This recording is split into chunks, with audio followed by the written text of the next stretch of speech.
what I've learned from all the years of working with parents and babies, the job isn't to stop your baby from crying, tantruming in that moment. That's not your job. Your job is just to be there. And can music also help you by saying, okay, that's right. I'm right here.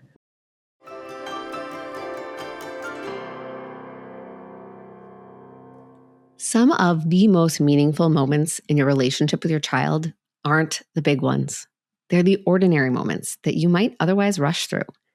Secure attachment is built over time through small, everyday experiences of connection. Hi, welcome to Securely Attached. I'm Dr. Sarah Bren, a clinical psychologist and mom of two.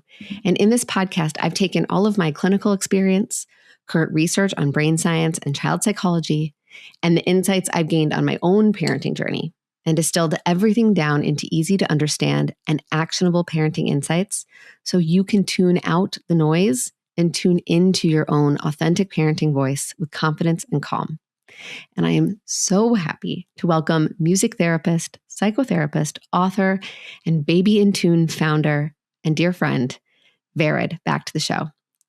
Vered has spent decades helping parents to use music to foster connection, regulation, and joy with their children. Her new album, Adorable You, is out now on Spotify, iTunes, and Amazon. In our conversation, we explore why music is so much more than entertainment. It can be a powerful tool for helping parents slow down, become more present, and create moments of connection that children carry with them long after the song is over. We talk about why you don't need to be perfectly present all day long to build a secure relationship with your child, how ordinary routines can become opportunities for deep, deep connection, and why following your child's lead can transform the way both of you experience the world. Whether you're parenting a newborn, a toddler, or a teenager, this episode is a beautiful reminder that the moments your child will remember most often aren't the extraordinary ones.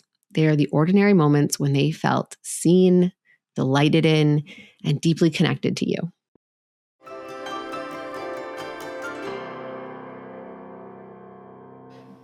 Hello, Vered. It's so good to see you again. Thank you so much for coming back on the show. I'm so excited because we haven't spoken in so long. I haven't seen you in so long. So I feel like I'm getting to see an old friend. I know. Congratulations on this exciting album. Like, my kids are they're so excited. They think you're a rock star. You are a rock star. They're like, when can we go back to a Vered class? And I was like, because we did that virtual class during COVID with my kids. Yeah. And there hasn't I know. They're going to be so pumped that there's new music to listen to. Yeah. COVID actually brought some beautiful things. I was looking back at videos during COVID and I saw you and your kids and I was like, God, that was it. There was something beautiful about that time. Obviously also very challenging, but it was nice because it brought those virtual classes. It did. And it brought, I think it brought it at a time, there's a million virtual classes now, but they don't have that magic. I think that some do for sure, but I think it's harder to get that magic. I think there was this beautiful, it had to be in that moment. It was because of that moment where people were they were in a state of crisis for many people, but also just disorientation. Yeah. And so to have that option to come together in that space when there wasn't a lot of options to be together at all, It made it, I don't know. It was something magical happened in that period of time. There was some really cool things that to your point, very terrible, very challenging. Some beautiful things came out of it. All of these incredible people with incredible skills would come and create content for children. Yeah. But they would never have taken the time out of their day to do that. Yeah.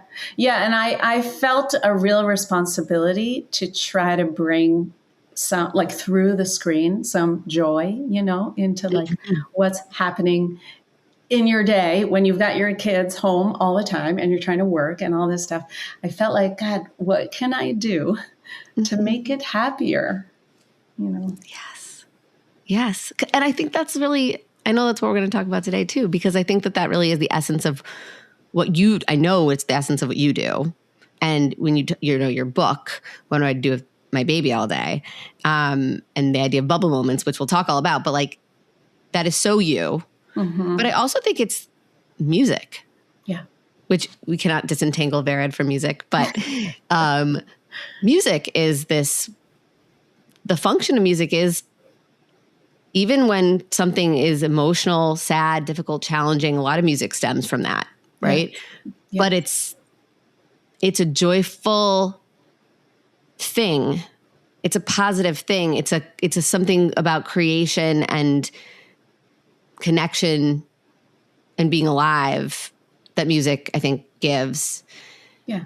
And gets you out of intellectualizing or out of, this kind of thinking brain and into feeling. It's almost impossible to listen to music and not be in your feeling place, whether it's sad or, nostalgic or joyful and happy and active. But it gets you like immediately into this feeling space. And I think that's why it's such a good conduit for the goal that I have in all of my work, really. Yeah, which is to help families find joy, delight, Yes. bubble moments. Yes. You talked a little bit about, because first of all, for any of you listening, Vered, this is her third time on this show. I will link both of the episodes that we've done together. I think I've cried in both of them, so definitely go listen to them. But like they're really useful episodes to listen to at any stage of your parenting journey, for sure. But the last episode, you came on to talk about the book you would come out with, and we talk about bubble moments. But for people who aren't familiar with that term yet, can you talk a little bit about what that means and how that informs this album, your work at large? Yeah. So I always think about this professor that I had when I was studying clinical psychology. She put on the board this. She drew like a picture of a mother smiley face and a baby smiley face and this circle around them. And she said, in the first year, the mother and the baby are in a blissful bubble. And I had a 7-month-old at home at that time. And I rolled my eyes and I was like, are you kidding me, lady? I am not in a blissful bubble. I have, even as I'm sitting in class, I've got like milk stained shirts. I have not slept for months. I'm not it pains me to feed. I'm constantly obsessed with how to do this best. I wasn't feeling blissful. And like I was just thinking, has she actually had a baby? Years later, after working with parents and babies for many years, I realized that bubble she was talking about, the like blissful bubble, it's not a constant. It's impossible to have that constant. We can't possibly feel blissful all the time or feel present all the time with our baby. But what I realized, we can have moments of that. We can have these moments of connection. And that's why I called it bubble moments. And I also realized that my whole work until then, as a music therapist, as a psychotherapist, as a mom, had been to help parents and babies have these very connected and joyful moments. They're not always joyful, but they're always connected. So maybe sometimes they're serious, but they're really present. They're mindful. It's these moments when parents feel like, I am so fully connected to my baby. And the reason this is important is A, because it develops their attachment, but B, because it lets you off the hook for all the times you don't have these moments, which is much of the day. Yeah. But if you feel like you've had like a good few bubble moments a day, then you're going to sleep thinking about that and not thinking about like, oh God, I was with my baby, but I was barely actually with my baby. Mm-hmm. And I think so important, because I'm thinking of the parent laying down at the end of the day, like going over all the non-bubble moments and feeling crappy, is it's not just that you only have to have a few bubble moments a day to build the connection and to have this, what we would probably say like the building blocks of this secure relationship that can get developed through these, like, you don't need a bubble year to have a secure attachment with your kid by year 1. You do need bubble moments, but more importantly, or I guess I would say as importantly, you have to log them for you to know that you have them. Like you have to, they're happening for sure, whether we track them and log them or not. And the difference between the mom that goes to bed worrying about all the things that weren't feeling like bubble moments. And the mom who falls asleep when her head hits the pillow is the hope, I think, probably at least in part, the mom that knows, oh, that was a bubble moment and I had it and it felt good. And I get to carry that feeling with me. It's like our awareness is just as important as the doing.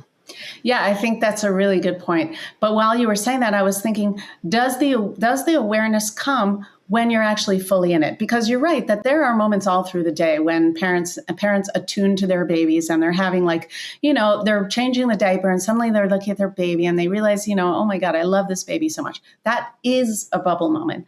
But then they're also thinking about a million other things. And I think the bubble moment concept is, okay, but hold off for a second on thinking about the other things. Stay with this. Mm-hmm. Stay with this for 2 extra minutes.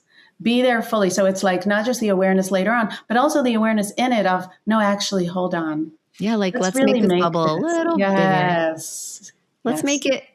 Let's blow a big bubble here. Blow a bigger bubble. Why not? Because, in 3 minutes, I'll go do another thing. I'll have to scroll on my phone or talk to a friend or go to work, whatever it is. Why not, if I'm changing the diaper anyway, make this like a real mindful moment with my baby? Yeah. And the the scientific little piece is we know there's a lot of research that shows that when you are engaging in these present attuned moments, and you really genuinely do not have to do it all the time. Like there's research out there that says that like being kind of attuned to your kid and like meeting them accurately in the moment, seeing them, meeting their needs, soothing them, whatever. Yeah. If you're doing that, like I think I've seen studies where it's like as low as 35% of the time is still predictive of secure attachment. Right. Like that's not suboptimal. Right. It is. It's doable. It's just, the reality is it's not supposed to, nor does it need to be 24/7 that we are doing that. It's just not what they need. Yeah. They need it.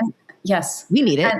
Exactly. That's what I wanted to say, that it's not just like, as we know from attachment theory, we can't constantly be in like, what do they need? Because that's not going to do the trick. It has to be, what do I need? What feels good for me? And if I can really make it into this bubble moment and actually enjoy it, if I can enjoy changing the baby's diaper and not just have it as like a task I want to get through, or like enjoy, giving a snack to my kid, I'm sitting there anyway. But if I can like bring myself to really enjoy it, then that's going to be that moment that's really going to build for both of us because we're both enjoying it. Right. And I think it's like, I could see a scenario where like, okay, we're not saying you have to enjoy changing dirty diapers.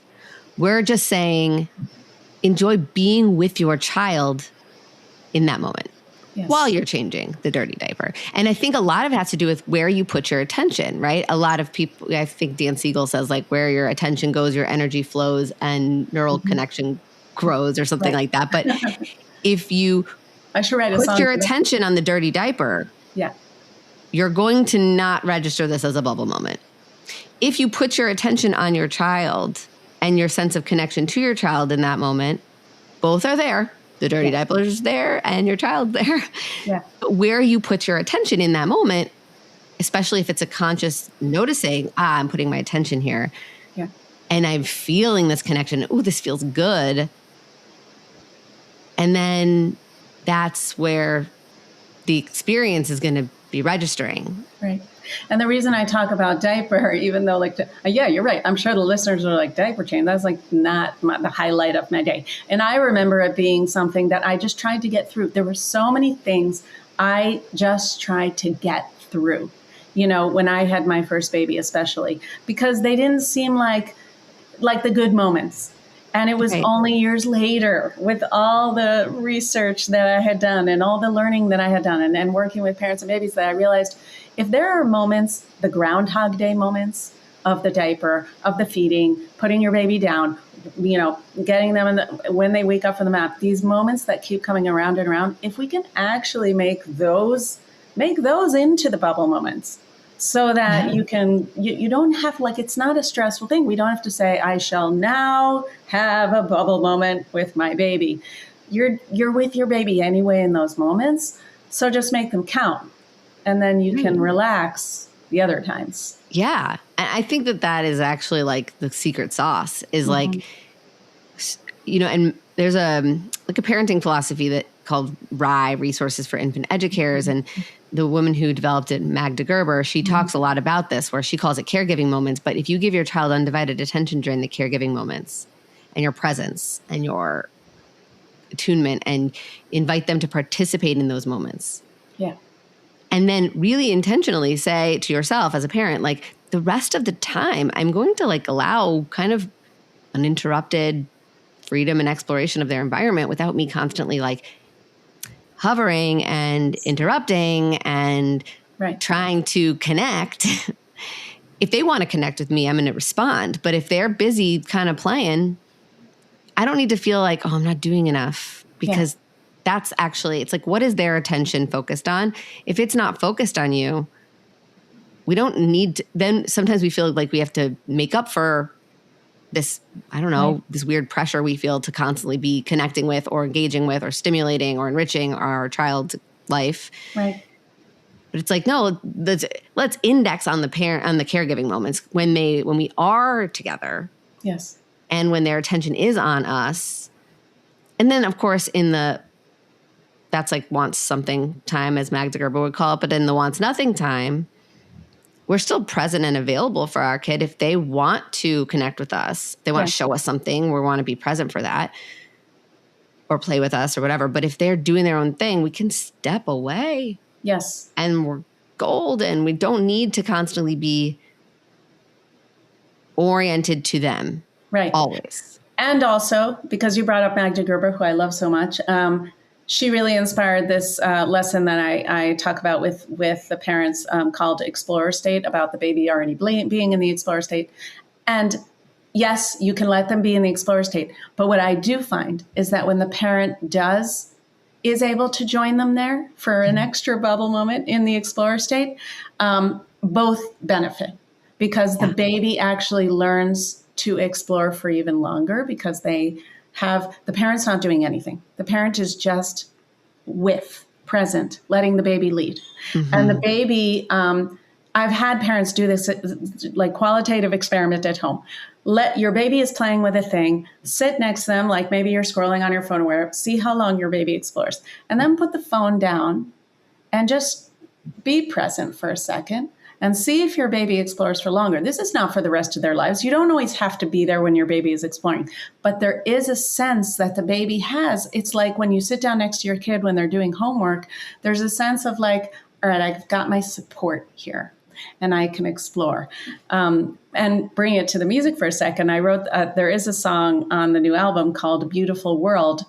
And it goes, I see the world through your eyes, and it's a beautiful world. And it was really inspired by these types of moments in the Explorer State, where the parent then, because they're able to sit there fully in the bubble moment and let the baby or let the child show them the world, suddenly they see the world differently, as a beautiful world. You know, when your baby like looks at sand and holds it, and it's like, and they're looking at it, it's like diamonds almost, you know, or when they're like looking at the fan on the ceiling, or when the kid is just like, I don't know, discovered something about putting two sticks like this. These are the moments when I think the parent says, wow, the world is beautiful through your eyes, and now the world is beautiful for me. Right. And I love that, because I also think that speaks to the mutuality of the benefit of these bubble moments and seeking them out. Like, your kid is not looking for bubble moments to have with you. That's just their only vantage point in life. It's like the fish not knowing that it's in water. It's like they want bubble moments with you. Yeah. You, as an adult who's pulled in a million different directions and has a lot of other just, incoming inputs pulling at you. Yeah. Including from internally, but not, and also externally. Like, it's our job to kind of seek out and be willing to like open up space for and note and protect and do all the stuff to create these bubble moments. Mm-hmm. We're not really create them, just allow them to emerge. They kind of come on their own. We don't have to like manufacture them. It's just more like to notice and appreciate and participate and in. shift your focus, like you said. Yeah. But when we do that, our baby isn't the only person that benefits, right? Like we actually, our world gets bigger. Yes. Our gratitude gets more visceral. Our nervous system calms down, our shoulders soften. Like, yes, we feel that like glow of, oh, right. This is like what it means to be alive. Like to look at sand like it's diamonds for the very first, like, God, you just appreciate the magic of their perspective. It's like, it's a huge gift. Yes. Their awe rubs off on you and we get to see the world for the first time. Yeah. And I don't think any parent has ever, like, I think it's a very universal experience, at least at some point or other in parenthood, to be like, oh my God, that's right. I forgot about that. Yeah.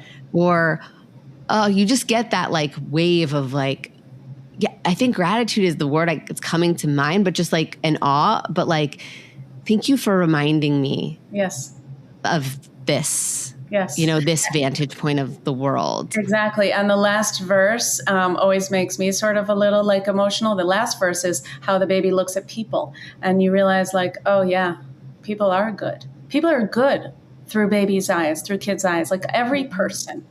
It takes a while until they start to delineate into judgment comes later. And it's so beautiful to see once again through your baby's eyes, see people that you suddenly see, oh, everybody wants love. Everybody wants to be loved. Yeah. So you suddenly feel for the first time. And I mean, I know that you work with so many parents of like infants and babies, and I also know you have kids, gosh, they're all growing up so fast, but like, this is very true no matter how old your kid is. Like my 7, almost 7 and 8-year-old blow my mind on a regular basis when I have a bubble moment. Those bubble moments where like, some of my favorite bubble moments are when my kids blow my mind because they're just like, I'm like, oh my God, you just asked me that question that shows me this vantage point that you have of the world that like either I forgot existed or I never knew existed. And I'm like, whoa, that is crazy that you just noticed that or were curious about that or made that connection or didn't see this thing that I always see because I've been trained to see it, like the negative, right? Yeah, like something so simple. Like my daughter recently came and she was like, wait a second, weekend, the end of the week. All these things that we take for granted, we're so used to them, and they come and say, no, hold on, this is actually really cool. This is a beautiful thing. Yes. And I just think that like, the joy, I mean, I have a self-selecting population. I work with people who come to therapy because something isn't feeling good, something isn't working, right? And we're there to sort of help it to feel better, but a lot of it's focusing on what doesn't feel good, right? That's the lens. Right. And I'm like jealous a little bit of that. You get to spend time looking at your lens is the joy and the beauty and the positive, and like that's the orientation. And like obviously we do that. I do that too with the people I work with. But like, there's something it's very important, I think, to have that counterbalance of like, yes, there are a lot of things that are challenging. We have to solve problems. And also both in addition to solving problems, we have to look for the joy and find moments of delight. But also that is how we solve problems. Like if you have a lot of problems going on in your life, one of the ways that we work to make that not feel so overwhelming is to expand our awareness to include joyful, positive, connected time. Exactly. And I haven't told you yet, actually, that I'm finishing my licensure in marriage and family therapy now, too, adding to the music therapy and the clinical psych. So I've been working with because I wanted to work with older families. And it's exactly what you're saying. Yes, they'll come in with an issue of some sort, but my orientation is constantly, okay, We're going to, open the dialogue and see what we can do. But then I want to create joy, because that's going to help the other stuff. If the kid can feel that their parent is open to these bubble moments with them, to like joyful moments, to play, to being mindful with them in the session, and then hopefully taking it home, that's going to fix so many things. And often it has to do with like helping the parent find play. The kid knows. Yeah.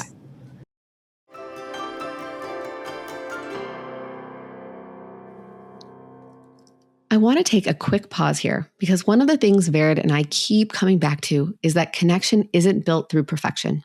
It's built through small, everyday moments of feeling understood, supported, and emotionally present with one another. But if parenting feels hard right now, it can be incredibly difficult to access those moments. Maybe your child is struggling with big emotions, behavioral challenges, or a difficult diagnosis.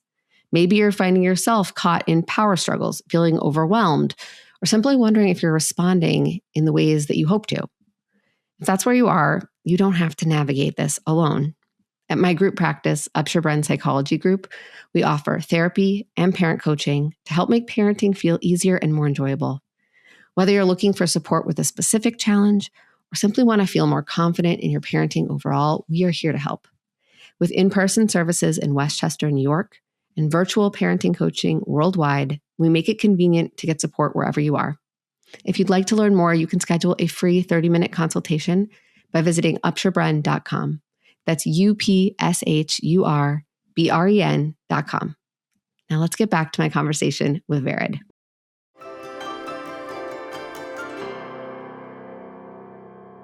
I feel like we've been gushing about the bubble moments. They're bought in. Okay. I want to do it. How do I do it?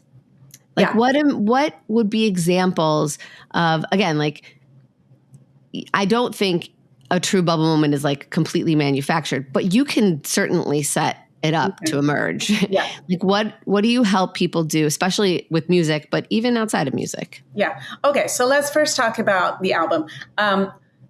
What I hope, and this was like my goal throughout with writing all these songs, is that you put on this album and it helps you feel more silly, feel more joyful. But it's not because I'm so attachment theory oriented.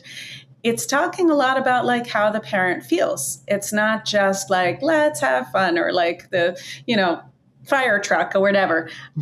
It's a lot about like, how are you seeing your kid? What are you doing right now? And there's one song called Buttons, which is like, you push my button and it drives me. Yeah, it's like sort of like a Meghan Trainor type doo-woppy song. You know my buttons, and you push them, push them, push them. But that too, if you have music that's making you feel during your day like someone gets you, and that you can like move around to, that you're normal as a parent, that you're validated, and also helps you and your baby jump around. Like we said before, music helps us get out of the like, I just want this day to end. I just want my partner to come home and take the kid. I just want to be anywhere else. Once we put on music that's right for the situation, it kind of like creates this atmosphere of bubble moment. Obviously, you have to also bring your attention, like we're saying, but it really does kind of open that possibility for bubble. I really believe in music to do that. Yes, that makes me think of something, and I don't know if I've talked about this on the podcast or not, but like a lot of times when I'm working with a family or with a kid and they're playing, maybe like a lot of times I'll like do family therapy with siblings, and like they'll be playing, and then, or they'll be telling me a story about a time when they were playing with a friend, and then, so they're in the zone of play, right? They're in this zone of play, they are playing, and then something happens that's big enough to pull them out of the zone of play. And like, a fight, or someone hits somebody, or but if you can stay inside the zone of play and there is a hit or a fight, but it's not so disruptive that it makes you exit the zone of play, you can usually kind of figure it out, right? Because kids will fight. There's a difference. There's like a qualitative difference when two kids are fighting inside the zone of play, and when it starts to get so tricky and hot that one or both of them exits the zone of play. Then you see like it's the difference between like rough and tumble play that's getting a little bit too rough versus rough and tumble play that's getting, okay, no, now someone just got punched in the face and now we're actually fighting. Like, whoa, stop, right?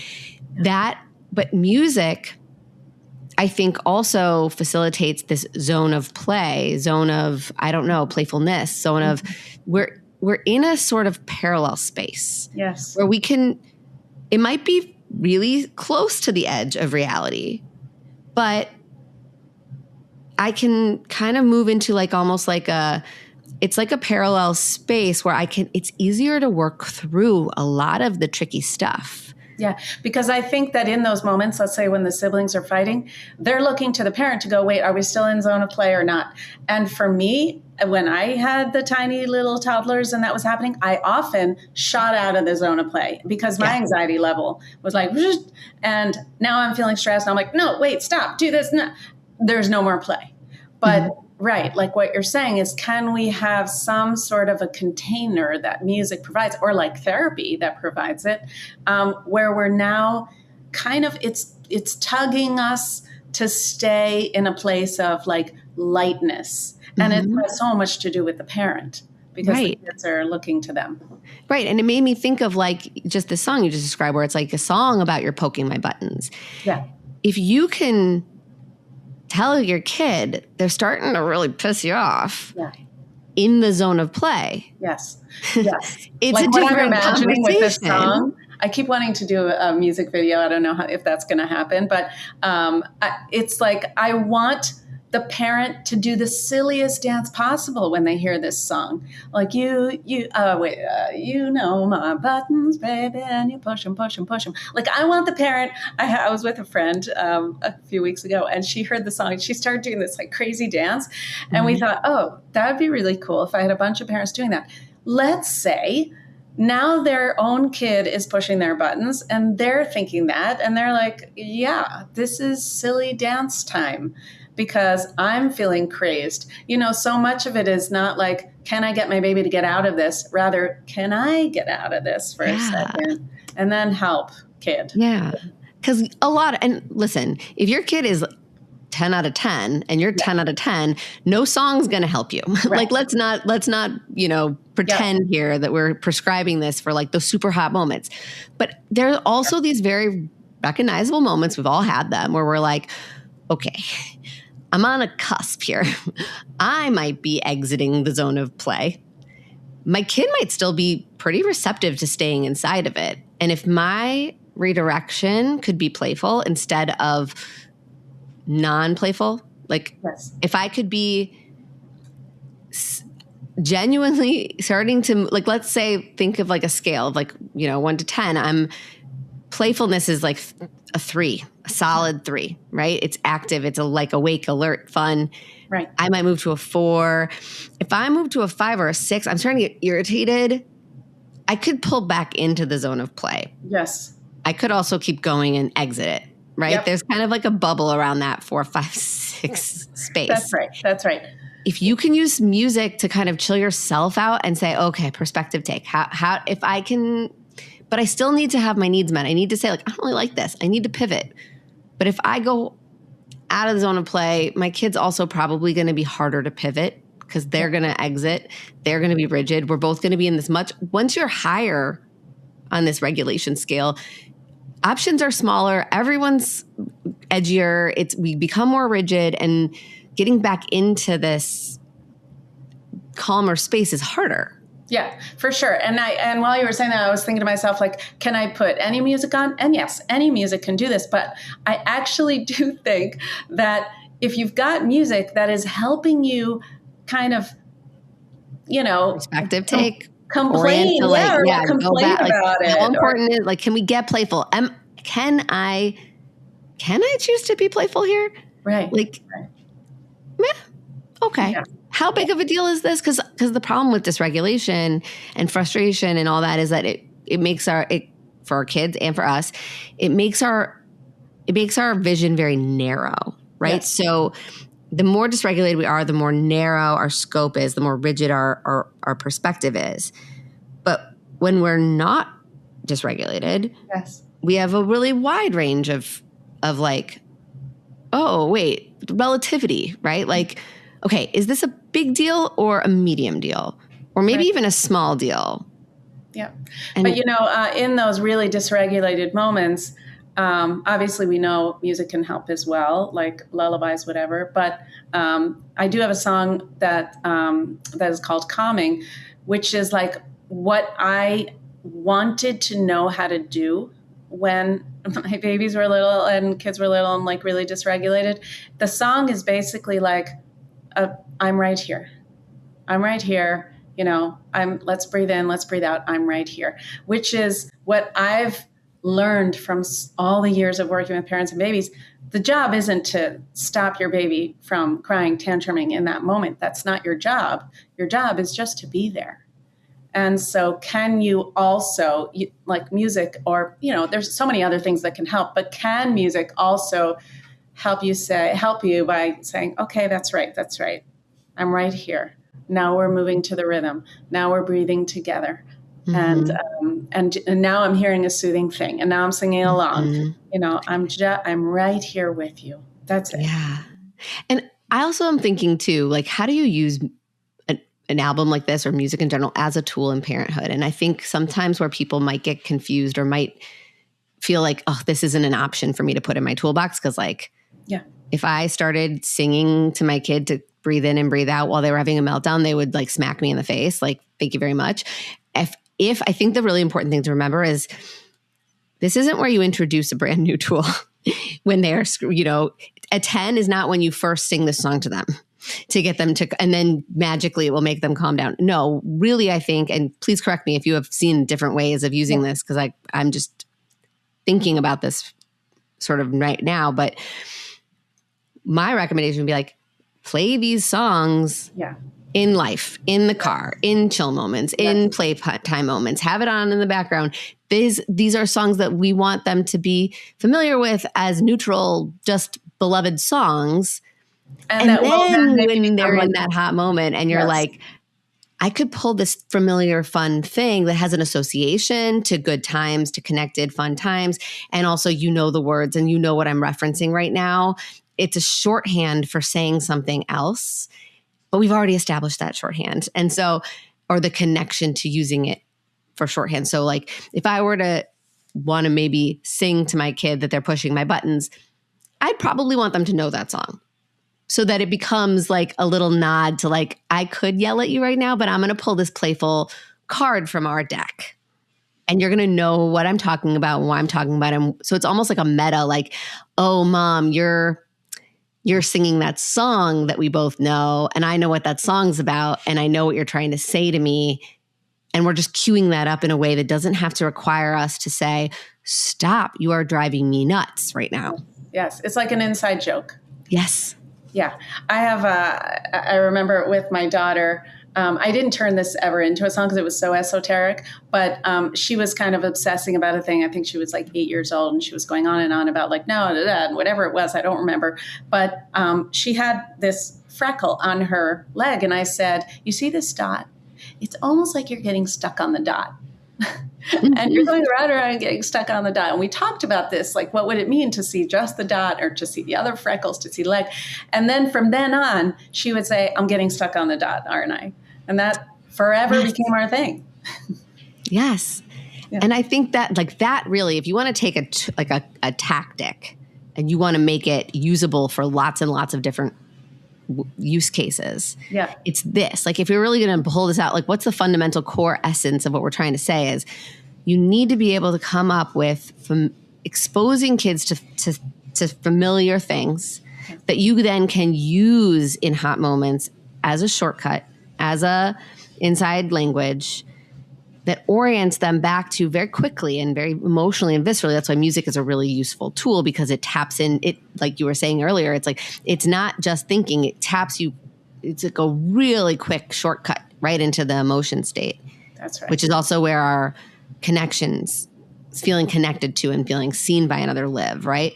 So we can just get there quicker, right? And it's such a useful tool, but the function really is You got to create the associations in chill, connected, fun, playful moments so you can draw upon them in hot moments later as a quick shortcut. Yeah, absolutely. Then that's why a lullaby works so well. But I do think it can also work in hot moments. And I'm sure that some listeners have had experience with this of like, if you have if you're able to sing or play a music that's soothing to you as a parent, then it's the co-regulation. Your body will start to relax. If you're holding your kid will feel that. And it'll be this feedback loop that I do think music can also create, even on a first time listen. But yes, it's going to be more effective if it's become a behavioral cue. Yeah, for sure. So if people are interested in like getting this album, if they want to learn more about your work, can we tell us where we can like connect them to? Okay. So I am the music will be on Spotify, Amazon, iTunes. It's at Vered, Vered. And the album is called Adorable You. The lead track is all about, I still feel this way. I have this feeling like, oh, this is the best stage right now. Like since they're babies, it was like, oh no, this is the best stage. And that's what that song is about, how every single moment you're going, oh no, this is my favorite stage. And once again, I want the parent to be listening to a song like this with their baby going, wow, how grateful am I for this stage? But I also know there's going to be like amazing stages to come. So anyway, so it's called Adorable You. It's going to be on Spotify, Amazon, iTunes. Then you can also get me on my website at Baby in Tune and on Instagram at Baby in Tune. Amazing. Well, I'm just glad to have your music back in my house again. My kid, I'm just like have so many good memories of like dancing to all of your songs with my kids. I told you before that there's one song that I think is absolutely going to make you cry. This album is being produced by my son, who is now 17, and he inspired the very first album, and he's now producing it. And so this song, The Day We Brought You Home, is about the fact that he is producing it and creating it, and he sings on it, and it's like, it makes me cry every single time I hear it. Oh my gosh, it all like comes full circle. It's so cool. And I think it's also important, like, the delight doesn't ever have to end. Yes. Like I think sometimes, I know we've been talking about like, oh, we got to find delight in the really tough moments in parenthood, which is for sure true. But also I think on the other side of that coin is I think a lot of parents have a lot of anxiety about like, oh my God, this is going to go away soon. Like there's a lot of like scarcity and like white knuckling, like clutching so tightly to it. And that grief of losing moments fast. And I think there's something equally important in remembering, like the bubble moments help the hard moments balance out, but also the bubble moments help the good moments feel more forever moments. Like there's always. And I will say that even with my teenagers, I'm still focused on having bubble moments. They just look different. Like for instance, a bubble moment with my teenager might look like me just coming and sitting and like flopping down on the couch next to them and waiting to see if something opens. It's me like making a bubble moment available, and then it just happens. It starts, or it's like walking the dog together or watching a show together. It looks different, but I'm very cognizant of how can we create bubble moments together. Yeah, and even like as an adult, and my mom's probably listening to this episode right now. Hi, Mom, because she's amazing. But honestly, like I need to have bubble moments. I want to have bubble moments with her. Like it never ends. Yes. And I got to look for those moments and like, oh, I'm going to cry every time. 3 episodes in a row. I think yes. But I want to have bubble moments with my mom. And like, that is something like, this is important for the whole lifespan. Yes. Yes. Thank you. I love you so much. It's like Cuba Gooding Jr. in Jerry Maguire. Remember when he didn't want to cry? Yeah. In that oh my God. So funny. Oh, I love seeing you. I love listening to you in my headphones and in my kitchen. So we'll put links to everything so people can find your amazing work, and we'll talk soon. Okay. I appreciate you. I am so excited to read your book. Oh, thank you. And I love what you're doing. So thank you for having me once again. Thank you.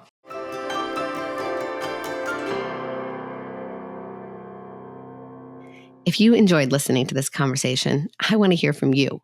Share your thoughts and your feedback with me by scrolling down to the ratings and review section on your Apple Podcast app or whatever app you're listening on. And let me know what you think of this episode or the show in general. Your support means the absolute world to me. And just a simple tap of 5 stars can make a real impact in how this show gets reached by parents everywhere.